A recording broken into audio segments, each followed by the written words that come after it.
Okay, I think we've reached an important milestone. This is the milestone where the car is basically as apart as it's ever going to be. I have cleaned the cylinder heads. This is bank A. Of course, this is actually the engine block and the pistons themselves. There was carbon on them. I scraped that off. I scraped off all of this using a razor blade. And now I've repositioned this car on top dead center. You'll see that on bank B, again, everything has been cleaned. The pistons have been cleaned of their carbon, and this has been cleaned with a razor blade. And so we're pretty much ready for reassembly. So I have now put this engine on top dead center.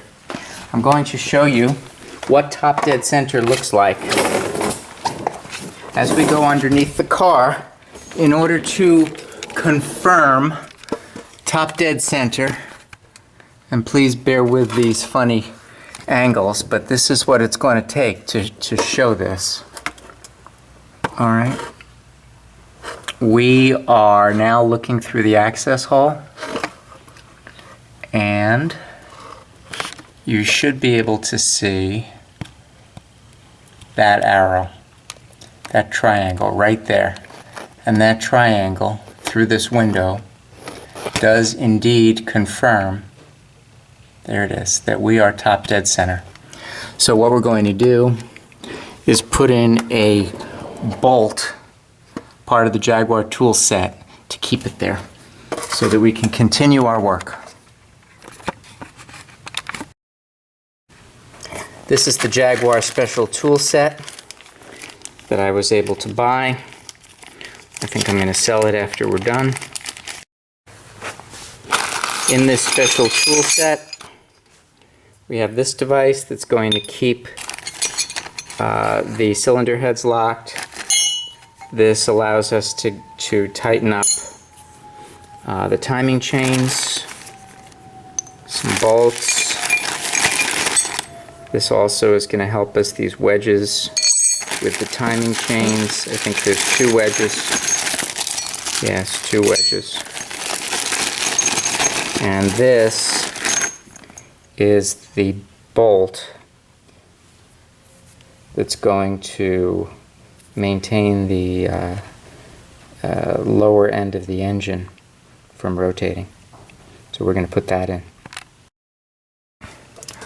Okay, so using an 8mm screw, I was able to put this screw in to hold the Jaguar special tool, and I believe you can see that the special tool locks itself. Let's see if I can get it. Yeah. The special tool locks itself right into the hole of the drive plate, I suppose, and in so doing prevents this from being able to rotate. Okay, so I have my directions here. So the first thing that we're going to have to do is to reinstall the oil pickup, which is this. This was taken off and fully cleaned. And this is going to be installed to 12 Newton meters. We're going to put on the new gasket. I have my oil pan, which has been reconditioned and ready to go. And then there's a certain bolt pattern right here that has to be followed. And again, these are also going to be to 12 meters, Newton meters. And the drain plug should be at 35 Newton meters. Okay, so there is the refurbished oil pan that we've previously seen. I have my torque wrench. We're set at 35 Newton meters. We're going to go ahead and, while this is here, just torque this to 35 Newton meters. I did replace the gasket on this.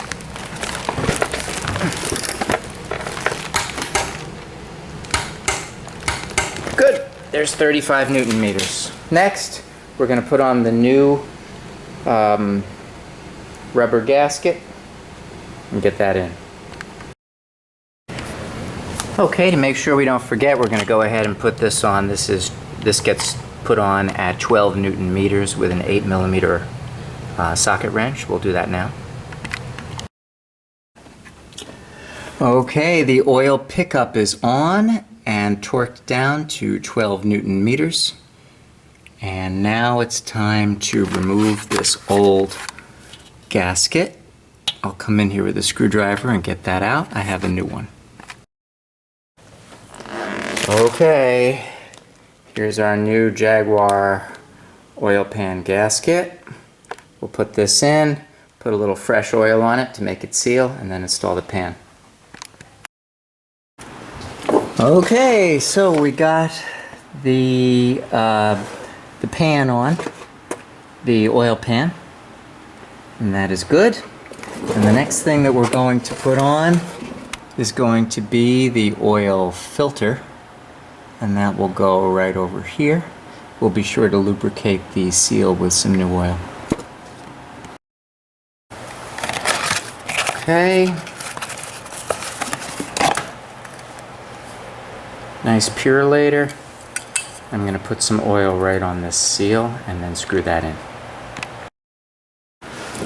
Alright, so now we have our oil filter on. This is excellent. So we're making good progress now that the pan and the filter are on. I think it's time to go ahead and get these cylinder heads on. So we have our cylinder heads back from the shop. They have been completely redone.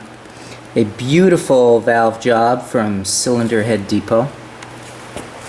They're really, really nice. And we're going to very carefully take our time to get these back on.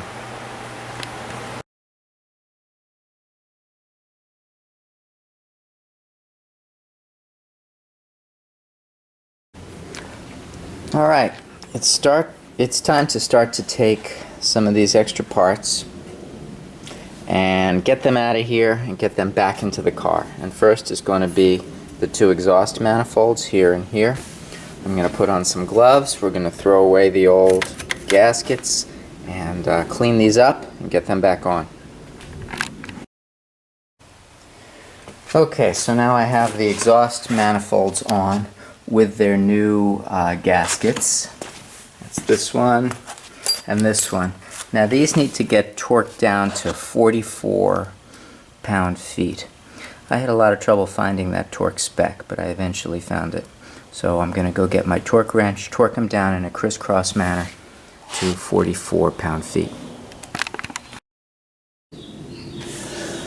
Alright, well I guess I have my first significant problem here. Sheared off a bolt. Was trying to tighten it to 44 pound-feet. Sheared it right off. That sucks. Take the whole thing off, extract the bolt. Okay, we got it off. There's the bolt, or what's left of it. That's going to be a real problem. I'm going to have to consult some resources and figure out how to get that out without ruining it. Okay, so to make this happen, I got a center punch. I went ahead and center punched this hole. We're going to have to drill. And then I got a screw extractor set. Thank goodness for Harbor Freight. We'll go get this, we'll use this, and we'll try to get this out. So Myers went up. Alright, well, that actually worked. That was not easy. So, let's press on. Okay, so I got the bolt out. I also went to Home Depot. I bought a new bolt that's going to fit. It's an M8 1.25. And what this taught me is I have to clean these threads. I can't let that happen again. So I'm going to clean everything, oil it, make it nice. Then we'll put it back on. So this goes to show you that you really do need to clean this out. Look at the garbage that we got here just from cleaning these threads.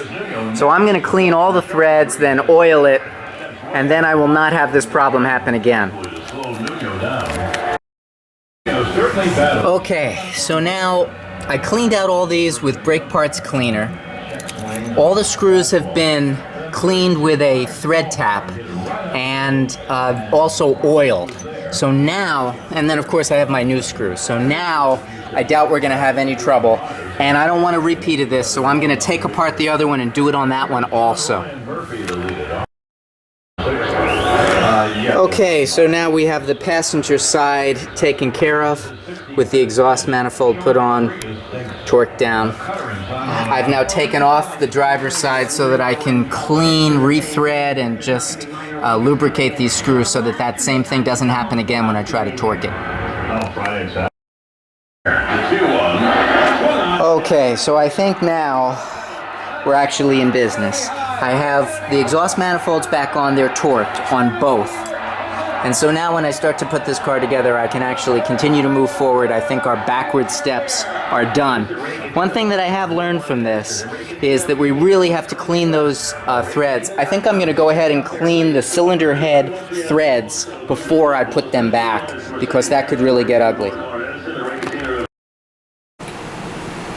Well, I guess it's time to get at our new head gaskets. So here are the head gaskets along with all the other gaskets for the engine. Got everything in here. But right now, all I need are the head gaskets. And we'll put those on, and then we'll try to fit the cylinder heads. Okay, so there's actually some very subtle differences from one to the other, so you have to make sure that all the holes line up, which they now do. So I know that I got the head gaskets on just right, all holes are lined up, everything's neat and clean. Let's do it. Okay, the cylinder head bolts have been cleaned and oiled. Threads all in good shape, and these are allowed to be used 2 times. This will be the first time they're being reused. Okay, so now we have the driver's side, the so-called B-bank, camshafts removed, and this is ready to go back in. Here's our camshafts. See how this goes. Okay, so we have the A-side cylinder head back in place. The bolts are hand tight. We're going to torque them in sequence, first to 20 Newton meters, then 90 degrees, then another 90 degrees, and that should do it. And yes, that should have done it. Unfortunately, that's where I really ran into a problem. As I started torquing down those cylinder head bolts, when I got to that last torquing, the center bolts all of a sudden gave up. The bolts did not crack, they didn't break. What happened instead was that the aluminum threads gave way. I think when this engine overheated, the threads weakened, and it was a major problem.